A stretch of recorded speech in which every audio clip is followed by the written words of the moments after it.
The Defense Enabling and Assisting Framework is the state-of-the-art digital communications security technology. DEAF was developed over a 5-year period by 3 leading computer scientists to protect various electronic devices, especially your cell phone, cloaking any communications from hackers. Visit us at defprotection.com. That's defprotection.com.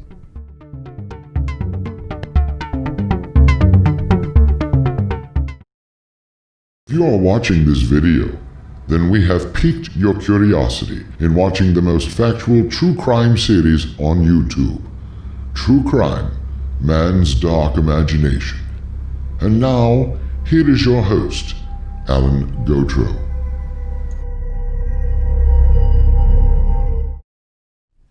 In the mid to late 1970s, Southern California reeled from the blood binge executed by a killer that appeared to have been not only cold-blooded, but certifiably insane as he went on a 4-day murder spree with no rhyme or reason, no discernible signature, just an insatiable demand for human blood. In most cases, the media tends to brand a serial killer such as this with catchy titles that may describe, for the most squeamish, the manner in which he kills or killed. This assailant, however, earned his title with remarkable clarity.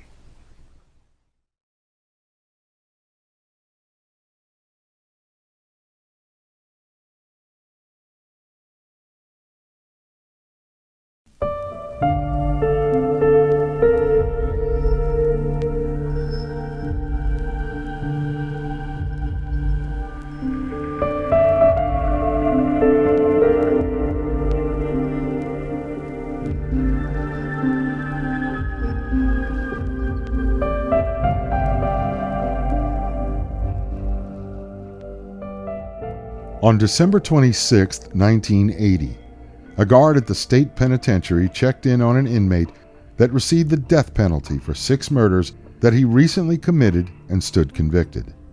The guard noticed nothing unusual as he passed the condemned man, but a short time later, at approximately 11:05 a.m., when the guard approached the inmate's cell again, he noticed that the inmate, laying on his stomach with his legs extended off his bunk and his feet on the floor. His head laid against the mattress and his arms were extended toward the pillow. When the guard called out to the inmate, he did not respond. The guard called out again, and still no response. The guard finally requested that the door be opened to the cell so that he could examine the inmate to see if he was still alive. The guard already knew that the inmate had expired. A later coroner's examination of the inmate and his cell revealed a strange suicide note where the inmate mentioned he started taking a daily dose of Sinequan that allegedly quelled any voice he had been having in his head. It became painfully obvious that the inmate had hoarded these medications and then overdosed on them. This is what caused his demise. The coroner, K.P. Holmes, listed the cause of death as toxic ingestion. The death of the inmate never raised any great concern other than the fact that he escaped punishment for a reign of terror that saw the senseless and horrific deaths of 6 people, 2 of them children of 22 months and 2 years old. These murders were committed as a result of a strange obsession with blood. This killer became known as a vampire, and for good reason, as he ingested the blood of his victims in a sick fantasy where he actually believed himself to be a creature of the night. He also indulged in necrophilia, cannibalism, and mutilations, all because he believed himself to be supernatural and expressed a desperate fear that he would disintegrate if he did not receive his daily transfusion of the life force. Richard Trenton Chase was born on May 23, 1950. Nothing much is known of his childhood other than he liked to set fires and watch them burn at a very early age. He also liked to torture animals, a familiar pastime for those who grew into serial murder. Chase had a sister who was 4 years younger, and his father was a strict disciplinarian who fought incessantly with the young boy's mother. By the age of 10, Chase had an affinity for murdering cats and indulged in alcohol and the smoking of marijuana. When he got in trouble for such behavior, Chase expressed no shame that he got caught. The three characteristics that have been steadfastly researched regarding whether a problem child may become a serial killer are the murdering of animals at a young age, setting fires, and bedwetting.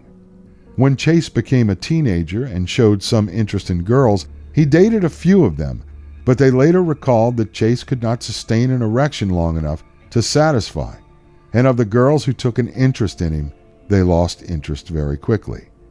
This difficulty seemed to bother the young man enough, and when he reached the age of 18, he went to a psychiatrist to find the cause of the difficulty. Chase discovered that one of the root causes of erectile dysfunction was rage. The psychiatrist also recognized that Chase may be suffering from a serious mental illness, yet did not recommend that he be committed for any further therapy. Hindsight proved more than 20/20 in the case of Richard Trenton Chase. Chase sought to free himself from under his parents' roof, and he moved out. He had several roommates who constantly complained of Chase's weird behavior and obsessive drug use. One of his roommates remarked that Chase nailed his bedroom closet door shut because he complained there were people invading his space from in there. Chase seemed to exhibit a psychopathy that pervaded throughout most of his life, with the early indicators being ignored by those around him. One time, he rushed to the emergency room of a local hospital where he complained that someone stole his pulmonary artery. Chase also complained on several occasions that the bones of his body were being removed by someone through the back of his head, that his stomach was backwards in his body, and his heart often stopped beating. Upon one visit, a psychiatrist diagnosed Chase as a paranoid schizophrenic and committed him for psychiatric treatment for 72 hours. It appeared that Chase had slid into a more imaginary world when he lived with his mother, who was now divorced. His appearance became sloppier, and he became more of a hypochondriac, slipping more into the world of drug abuse. His father forced him to move out of his mother's house and find an apartment on his own. At 5'11", Chase weighed a mere 145 pounds. He soon began to catch or purchase rabbits so he could disembowel them and eat their entrails. At times, he would take the animals' intestines, throw them in a blender with some of the animal's blood, liquefy the ingredients, then drink them in an effort to, as he put it, keep his heart from disappearing from his body. At one point, Chase took some rabbit's blood and injected himself with it, making him very sick. He believed that the rabbit had ingested battery acid and had seeped into his stomach. Chase got a bad case of blood poisoning from the ingestion of the rabbit blood. Seeing that the young man definitely exhibited some serious symptoms of a deep psychosis, Chase was committed to a mental institution as he was diagnosed as suffering from schizophrenia with somatic delusions. Somatic delusions are a belief that one's body is not functioning properly or that one's body is abnormal. There for only a few days, Chase escaped and made his way to his mother's residence, where she immediately returned him to another facility. The other patients, now aware of Chase's psychosis, gave him the nickname of Dracula. In one incident, while a patient at Beverly Manor, an asylum for those suffering from various mental illnesses, Chase spoke of killing rabbits and was found with blood around his mouth. 2 dead birds with their necks broken laid outside of his room's window. Psychiatrists deemed this to be the Renfield syndrome, alluding to the servant of Dracula in the novel written by Bram Stoker in 1897. Subsequently, administrators at the Institute released Chase, believing he was no longer a danger to society. After his release, a court granted Chase's parents a conservatorship, and his mother paid his rent and shopped for his groceries. When Chase moved into another apartment, he continued the behavior that earned the nickname after the undead count. He captured rabbits, dogs, and cats, torturing them and then executing the animals in order to ingest their blood. In one instance, Chase called the owners and described to them how he tortured their family pet. He also purchased firearms and began practicing with them. Although he left Beverly Manor with a whole slew of medications, Chase was still unsupervised. His mother often warned him of the medications and really did not encourage him to take them. When the conservatorship ended, Chase's parents did nothing to renew it. Therefore, with all of his psychoses and without medications to hold his behavior and mental acuity in check, Chase was on his own. After this period in his life continued, Chase's mother decided to visit him at his new apartment. When she arrived one day, she heard a loud bang, and when she opened the door to Chase's apartment, she witnessed her son pouncing on a cat, ripping its flesh from the tiny body with his bare teeth, eating the flesh, and then drinking the blood. Chase's mother did not report the incident to anyone. On August 3, 1977, authorities doing a routine patrol found a Ford Ranchero vehicle that belonged to Chase stuck in the sand near Pyramid Lake, Nevada. Further inspection of the vehicle produced 2 rifles on the front seat, a bucket with a liver enclosed, but there was no sign of Chase. Police later found the young man naked, full of blood, and wandering in the nearby desert. When Chase saw the lawmen, he ran, and the officers eventually caught up with him and took him to the nearby station. Later, authorities learned that the liver contained in the bucket actually belonged to a cow. Chase admitted that he became a fan of the Hillside Strangler following the investigation closely, and because they operated within a short proximity, Chase hoped that perhaps he would be so bold as to take part in killing another human being and drinking their blood. Chase soon realized that he had no boundaries, and the compulsions he experienced over the years would come to fruition with tragic results. On December 29, 1977, Ambrose Griffin, 51 years old, and his wife had just returned from grocery shopping, and Mrs. Griffin went to the back of the car to open the trunk. When she opened the trunk, Mrs. Griffin took a bag of potatoes out of the back of the car.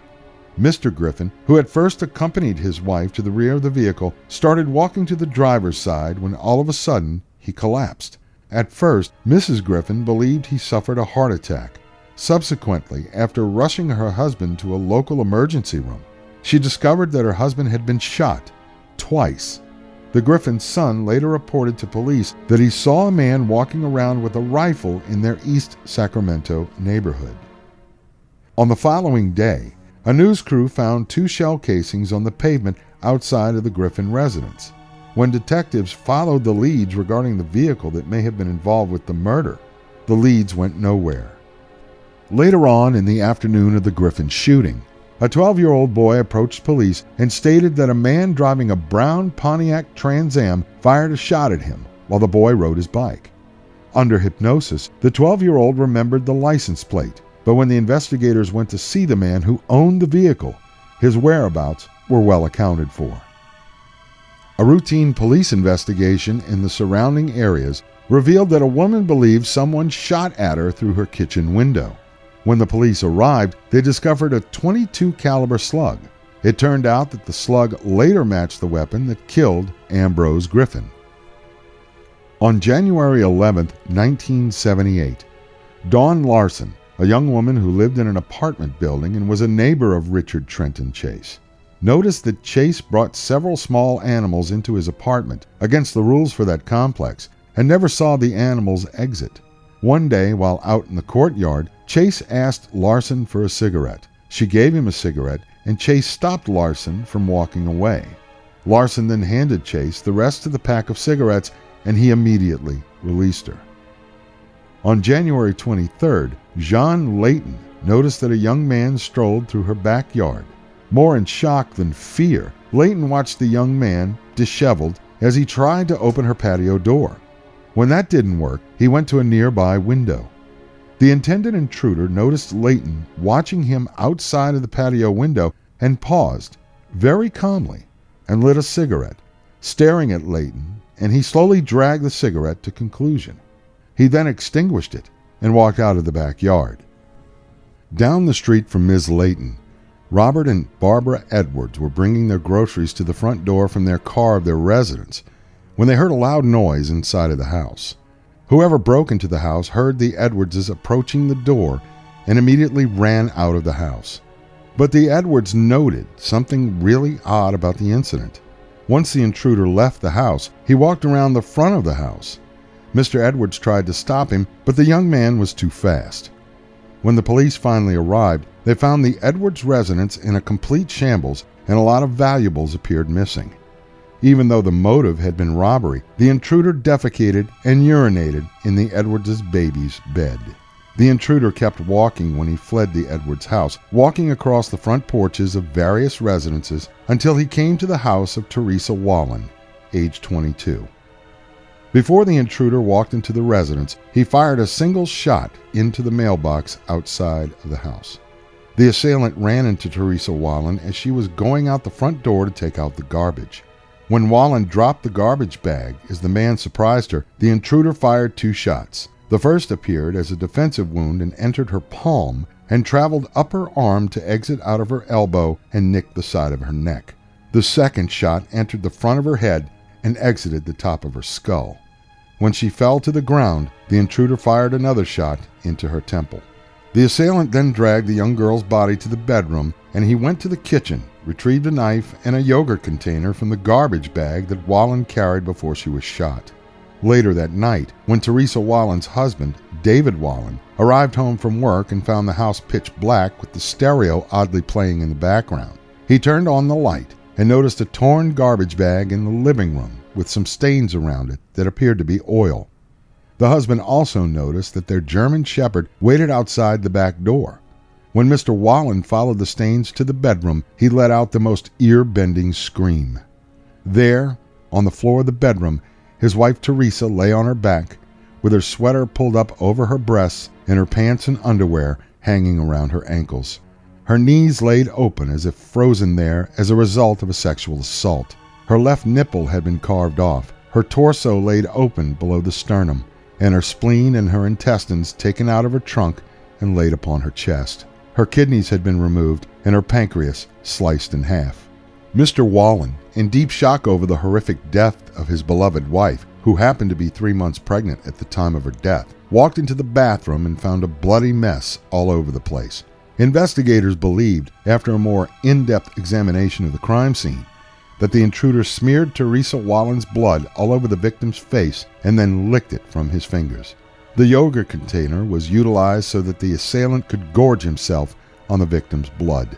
The most deprecating act the murderer performed that day was to shove animal feces into Mrs. Wallen's mouth. 2 days after the Wallen murder, a puppy was found mutilated and dead near the Wallen home. Witnesses at the time stated that a young man with stringy hair sought to purchase puppies without concern whether the animals were male or female. The young man with the stringy hair was witnessed driving a ranchero. People in the neighborhood then found the remainder of the litter dead. On January 27th, Evelyn Meroth babysat her 20-month-old nephew, David Ferreira, in her home, 1 mile from the Whalen murder house. Her friend, Dan Meredith, visited Meroth at her home, and Meroth was about to send her 6-year-old son, Jason, to a friend's house when Jason failed to arrive. The friend sent her daughter to the Meroth residence to check and see if there was some difficulty. The little girl saw some movement through the front window of the Meroth residence, but went back home when no one answered the door. People in the neighborhood began to worry, and one of the neighbors made the trek to the Meroth residence. When he received no answer, the neighbors called the police. The police arrived a short time later and saw Meredith laying in the hallway in a pool of blood, a single gunshot wound to the head. The officer on the scene saw blood leading into the bathroom, and when he made his way there, bloody water swirled in the bathtub. It looked fresh. Then the officer found Evelyn Meroth lying naked on her bed in the bedroom, her legs spread open. Meroth sustained a gunshot wound to the head, with her abdomen laid open and her intestines and other internal organs exposed. Investigators found 2 bloodied carving knives near Meroth's body. Investigators surmised that Meroth took a bath and the intruder surprised her, pulling her out of the tub, nude, and sexually abusing her in the bedroom, finally stabbing her repeatedly through her uterus 6 times. The coroner found a large amount of semen within Miss Meroth's rectum. It also appeared the assailant attempted to extract one of her eyes during the brutalization. Bloody ringlets witnessed across the living room rug testified that the assailant again used a cup to catch the blood to ingest it. On the other side of the bed from his mother lay 6-year-old Jason, shot twice in the head and dead. Investigators processed the scene and noted that bloody footprints matching some found at the Whalen residence decorated the living room of the Miroth residence. When canvassing the neighborhood, police located an 11-year-old girl who claimed to have witnessed a man near the Miroth residence sometime before 11 a.m. on the morning of the 27th. She described him as in his early 20s and fit the description of a young man walking around the neighborhood looking for some magazines. Dan Meredith's station wagon appeared missing from the front of the Miroth residence. Did the assailant take it? As the investigators thought that the scene could not get any worse, Karen Ferreira arrived at the Miroth home, not having heard what happened earlier in the day, and demanded to know where her 22-month-old son was located. Police, sadly, located the baby's bed where a bullet hole was left in the pillow of the baby bed with lots of blood around the hole. Investigators learned that the intruder had murdered the baby and broke open its skull in the bathroom. A knock at the door must have startled him to the point where he escaped with the baby's dead body in tow. In attempting to apprehend the assailant that police now dubbed the Vampire, Chase realized that he may just get away with the murders. When he returned to his apartment with the corpse of 22-month-old David Ferreira, he mutilated the body and consumed some of the toddler's organs. Even as he feasted on the entrails, Chase never realized how quickly the police were closing in to finding him. When the police located Meredith's station wagon, the parking lot where the vehicle had been located was only about 100 yards from number 15 of the Watt Avenue complex where Chase's apartment stood. The FBI had already been called in, and two of their best criminal profilers, Robert Ressler and Russ Vorpagel, compiled a profile of the killer. The two profilers analyzed the crime scenes and determined, among other things, that their killer was very disorganized, who did not put much thought into the crimes he already committed, and did very little to hide or destroy the evidence of his complicity. Chase left fingerprints, footprints, and most notably, according to the profilers, walked around with blood on his clothing during the daylight hours. His domicile would probably contain some sort of disorganization without any hygiene. With the close proximity of the crime scenes during this one spree, Chase probably did not have nor did he use his car, or he may have stolen one to get from scene to scene. Agents Ressler and Vorpagel surmised that the killings would continue until the assailant was caught, and they needed to work with the utmost of expeditiousness in order to catch the perpetrator. The agents figured the killer to be a white male, mid-20s, thin and undernourished. The agents were also confident that any evidence from the murders that the perpetrator committed so far would be located at his place of residence. He was probably employed at some menial labor or from home due to his state of mind, and any psychoses he may be suffering from or could be collecting disability. Because of his suspected slovenly appearance, agents Ressler and Vorpagel believed that the assailant lived alone, as if he were to wear the gore from his crimes all over his clothing. Someone would have seen him and reported it, despite whether they lived with the assailant or not. Various people were questioned around the area to see if they witnessed a young white male driving a station wagon. Although the authorities had several hits from witnesses in the area, a police sketch artist was unable to get an accurate enough description to make a plausible drawing of the suspect. On that same day that Robert Edwards chased the young man from his property, another young lady, Nancy Holden, related she had a strange encounter with a young man while she shopped at a local strip mall. As she was shopping in the store, preparing to finish paying for her groceries, a young man, obviously confused, approached her and asked, "Were you on that motorcycle when Kurt was killed?" Ms. Holden thought it strange, but 10 years before she had dated a young man named Kurt who was killed in a motorcycle accident. The young man that stood before her stunned Holden as she recognized him as Rick Chase, the studious young man she knew from years before. Holden heard that Chase had gotten into drugs, and the grimy, smelly young man before her confirmed the rumors. Holden had a short conversation with her former schoolmate, but tried to get away from him. He followed her from the store and was intent on getting a ride. Holden managed to get into her car, lock the doors, roll up the windows, and get out of the parking lot and away from Chase. After going to the police with her story, Holden met with police, and when they showed her a sketch of the man they believed to be the suspect, she positively identified Richard Trenton Chase. Police also located the gun registration for a .22 caliber revolver which Chase purchased in December 1977. He later purchased the ammunition in January 1978. Dawn Larson, Chase's neighbor who witnessed his behavior with the disappearing animals, watched the news after the Muroth and Meredith murders and remembered a map that Chase had on the wall of his apartment, all marked with black. She did not want to report him at the same time because she didn't want to make enemies of someone who appeared to have some severe mental disorders. How severe those disorders turned out to be, Larson would later discover.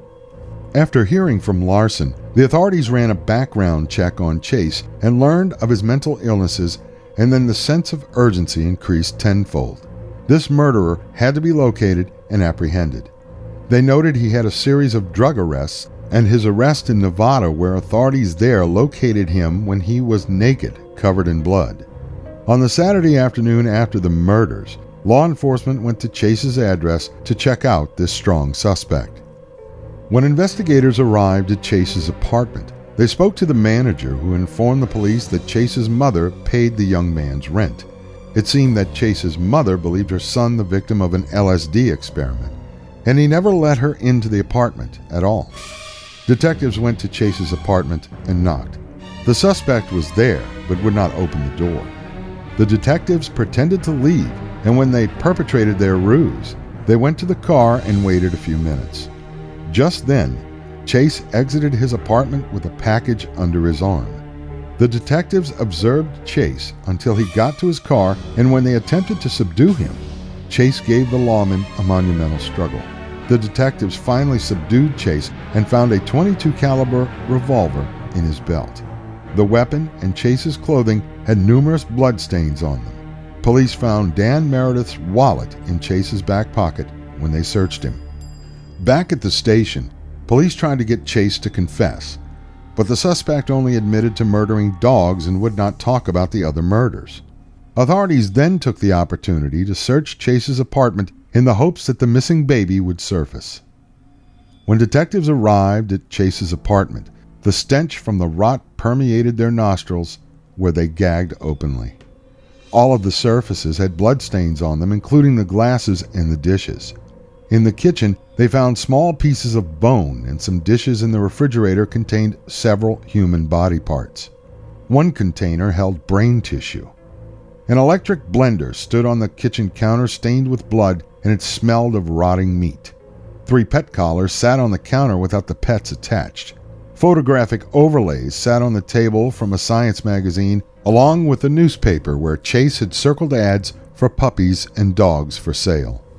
On a calendar that Chase kept, on the day of the Muroth and Wallen murders, Chase had written, "Today." Chillingly, throughout the rest of the calendar, detectives found 44 more dates circled throughout the rest of the year. With Chase in custody and the evidence mounted against him, he would not reveal the location of little David Ferreira. When the detectives went to Chase's mother's house, she still claimed that, despite the evidence against him, he was innocent. They brought a bloodhound to the residence, but found nothing. On March 24, 1978, a janitor working at a church discovered a box outside the church grounds. The box contained the remains of a young male child. The janitor then called the police to his location, and when they approached the box, they recognized the clothing, and the baby had been decapitated, and his head lay underneath the baby's torso, which Chase partially mummified. The baby also had a hole in the middle of the head, and there were several other stab wounds to the body and several ribs broken. Beneath the body in the box, the authorities found the keys to Meredith's car. The lead prosecutor for the case, Ronald Tochterman, informed the court that he intended to seek the death penalty against Richard Trenton Chase. Chase's defense attorney entered a plea of not guilty by reason of insanity. Because of the publicity that the case received, the venue had been changed from Sacramento to Santa Clara County. When all was said and done, the defense studied the legends of vampires heavily and somewhat relied on the belief that the ingestion of human blood could regenerate the vampire's body and even heal in some cases. A dozen psychiatrists examined Chase, and he stated to a medical professional that he was disturbed that he killed, and he expressed a fear that his victims would visit him from the dead. Chase simply thought that the blood would heal him. The state of California versus Richard Trenton Chase began on January 2nd, 1979, with Chase charged with 6 counts of murder. Chase took the stand in his own defense and claimed to have been semi-conscious when he committed the murders. He knew he shot the baby in the head and decapitated it. He summarized that his problem stemmed from his inability to have sex with females. The defendant stated he felt no remorse for the killings. The case finally went to the jury on May 8, 1980, and after just 5 hours of deliberation, the jury returned a verdict on 6 counts of first-degree murder. The jury deliberated for an hour before they deemed the convicted man sane, then took another 4 hours before they sentenced Chase to die in California's gas chamber. After his incarceration, Robert Ressler visited Chase and interviewed him to add information to a serial killer database. Ressler learned that Chase believed he needed to drink blood or his would turn to powder, depleting his body of any energy. Therefore, the ingestion of blood was to make sure that his blood would be replenished. Ressler's interview clearly indicated that Chase's mind slowly and unavoidably deteriorated between the time of his first arrest in 1977 until the time the murders commenced. Chase also told Ressler and the other profilers that he was Jewish and he had been persecuted by the Nazis, who, according to Chase, were linked to UFOs. The other inmates in the prison despised Chase and often tried to talk him into killing himself. Ressler believed that Chase should have been sent to a psychiatric hospital, which prison officials did, but then the inmate was transferred back to the prison.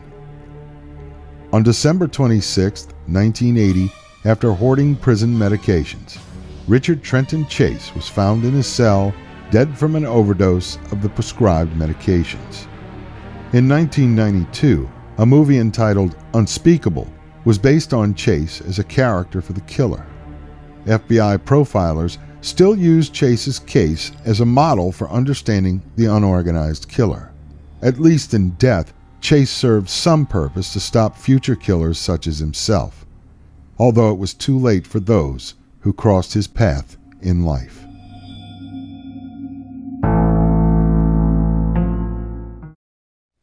There have been several killers that we have profiled here on True Crime that believed they were actually vampires. Unfortunately, the death left in their wake in discovering that their nocturnal habits were merely a fantasy to become immortal became more and more destructive as the behavior continued. What does it take to inform someone and prove to them, more importantly, that these creatures are merely the baseless legendary illusions of superstition and myth? That these creatures are not to be taken seriously as permanently existing? Although there are those that believe in the existence of vampires, let's face it, there really is not physical proof that they exist, and therefore anyone who truly believes that they, themselves, exist to drain the blood of others should be considered a genuine menace to society. If you murder someone, no matter what form you believe you take, it is murder nevertheless. Chase's victims did not have to die. He exhibited no rhyme or reason as to the victimology, and it appeared the people he murdered merely fell across his path. Had psychiatrists paid more attention to the disturbing fantasies that Chase exhibited, then society may have been safe from this monster. When one does research for cases such as these, it is almost unbelievable that we will ever be able to detect who may become a serial murderer or not. It is always the people who may seem the most harmless that pose the most danger based upon the tragic plays that occur in their diseased minds. Perhaps the Minority Report formulation may alleviate this, but then again, some may still fall through the cracks, so to speak. Perhaps the anticipation of a crime can be predicted. Serial killers, spree murderers, or mass killers land behind bars, or pay the ultimate price for their crimes. Until then, the study of the criminal mind will continue, and so will true crime, man's dark imagination. Until next time. Hello everyone, this is Alan Gotro, your host of True Crime, Man's Dark Imagination. If you would like to support our channel, you can become a member of Subscribestar. There are different levels, and subscribers get special privileges. Also, we do have a PayPal account. If you enjoy our work here, please think about subscribing. I will leave the links below in the comments section. We thank you very much for your viewing, and please stay tuned for future programs.